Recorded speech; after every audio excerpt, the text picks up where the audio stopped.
সুপ্রিয় দর্শক, সবাইকে স্বাগত জানাচ্ছি হার্টক বাংলা চ্যানেলের নিয়মিত অনুষ্ঠান মাথায় কত প্রশ্ন আসে। মাথায় যে প্রশ্নটা আসছে সেটা হচ্ছে যে, কার ইচ্ছায় মন্ত্রী হয়েছেন ডক্টর খলিলুর রহমান, সাবেক নিরাপত্তা উপদেষ্টা?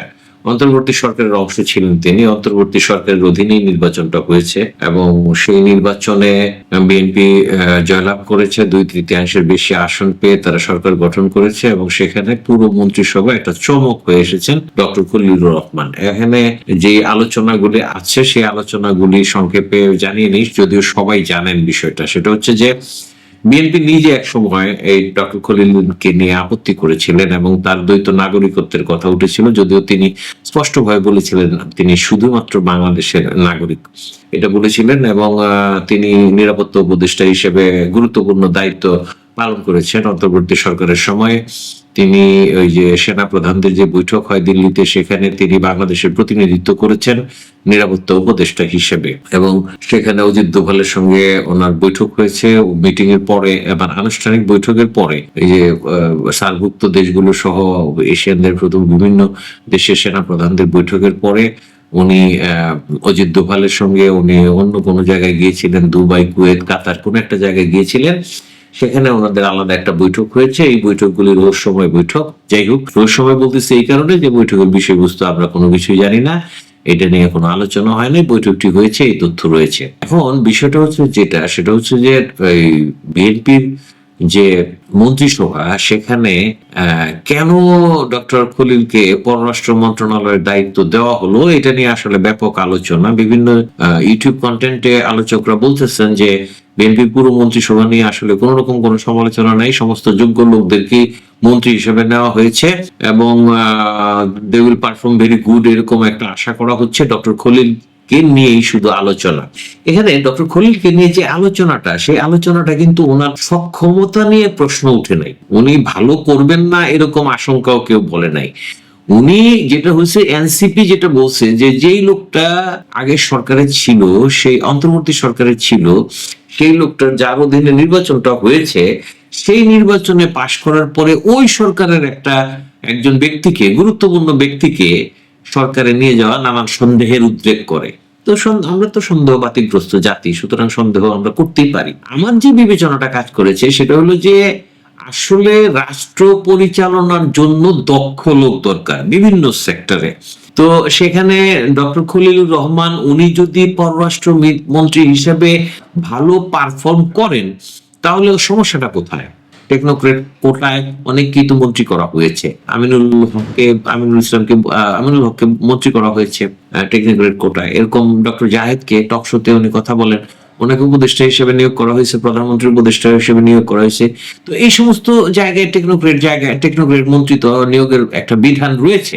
বিএনপি যদি কাউকে যোগ্য মনে করে তাকে এটা নিতেই পারে। আর কিছুদিন আগে আপত্তি ছিল, এই আপত্তিটা দীর্ঘমেয়াদী সারা জীবন থাকতেই হবে এরকম কোনো কথা তো নেই। সুতরাং তাকে মন্ত্রী করা নিয়ে আসলে যুক্তিগত ভাবে আপত্তি করার কোনো জায়গা তৈরি হয় না। একটা বিষয় একটু মনের মধ্যে খটকা লাগে যে আসলে কোনো কোটা ভিত্তিক হইলো কিনা, বিএনপি কি নিজের ইচ্ছায় করলো না তার উপরে চাপিয়ে দেওয়া হইলো কোনো জায়গা থেকে, এটা একটা বিষয় আছে।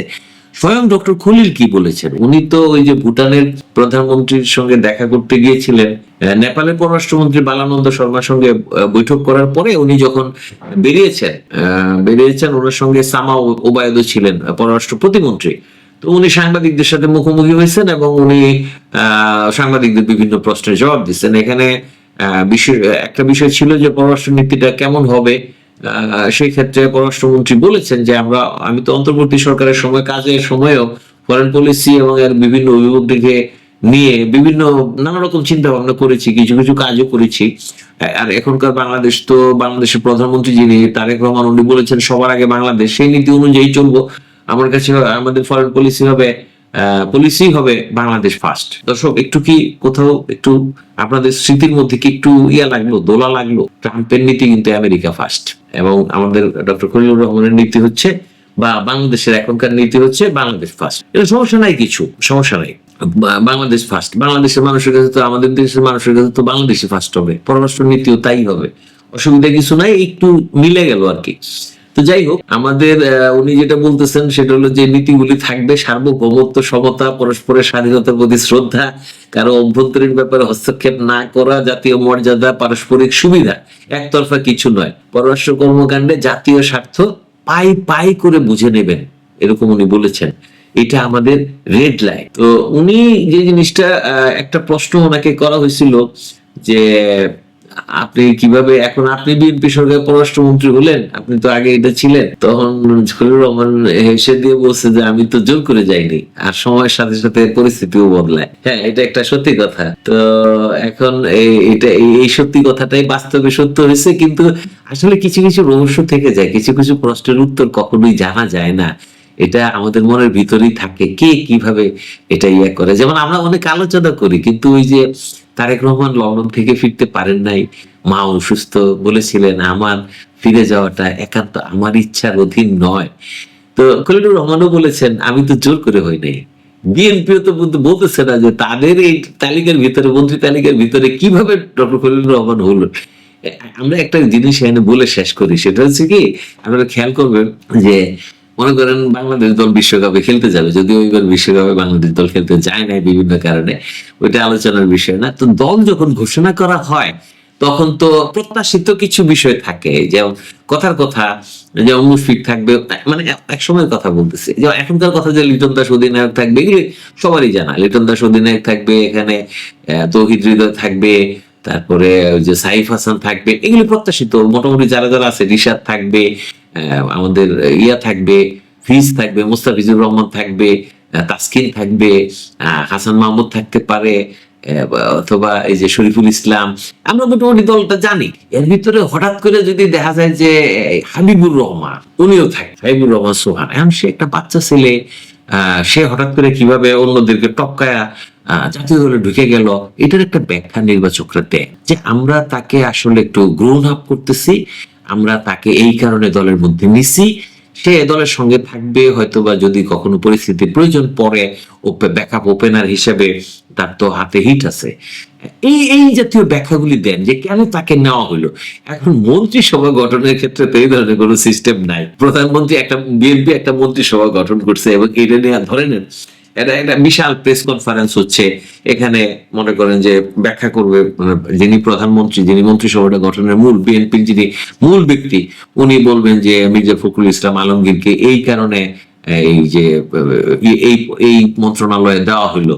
হ্যাঁ, পররাষ্ট্রমন্ত্রী হিসেবে ডক্টর খলিলুর রহমানকে আমরা সিলেক্ট করেছি কারণ উনি পররাষ্ট্র বিষয়ে প্রচুর জ্ঞান রাখেন, বিভিন্ন দেশ সম্পর্কে ওনার অনেক ধারণা আছে, উনি একজন মেধাবী ছাত্র, বিসিএস এ উনি স্ট্যান্ড করা ছাত্র, উনি বিসিএস এ ফার্স্ট হয়েছিলেন, ওনার মেধার অভাব নাই এবং বিভিন্ন সম্পর্কে উনি জাতিসংঘে কাজ করেছেন, ওনার এই বিশাল অভিজ্ঞতাকে আমরা কাজে লাগাইতে চাই, এই জন্য ওনাকে আমরা প্রস্তাবটা দিয়েছিলাম, উনি এগ্রি করেছেন, উই আর হ্যাপি, এই কারণে আমরা ওনাকে পররাষ্ট্রমন্ত্রী হিসেবে নিয়োগ দিয়েছি। এটা আমি একটা হাইপোথেটিক্যাল কথা বললাম।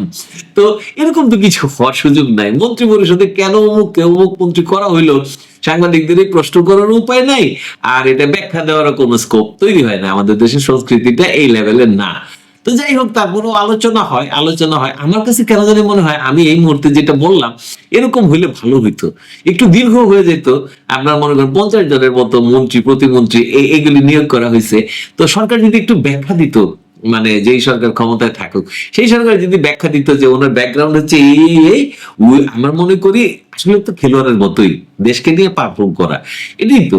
তাহলে এরকম একটা খেলাধুলার মতো একটা বিষয় হোক না, অসুবিধা কি? ডক্টর খলিল যদি এই ব্যাখ্যাটা বিএনপির দিক থেকে থাকতো তাহলে বিতর্ক শেষ হয়ে যেত, এটা বলতাম না, এটা বলছি না, কিন্তু তারপরে একটা ক্লিয়ার একটা আইডিয়া পাওয়া যেত। এখন দেখা যাক, আমরা অপেক্ষা করি হাউ হি পারফর্ম, দেখা যাক। উনি তো দক্ষ, অভিজ্ঞ, যথেষ্ট অভিজ্ঞ মানুষ এবং দৃঢ়চেষ্টা মানুষ বলেও মনে হয়। এখন দেখা যাক উনি কতটা পারেন। দর্শক, সেই জন্য অপেক্ষা। ধন্যবাদ এখনকার মতো।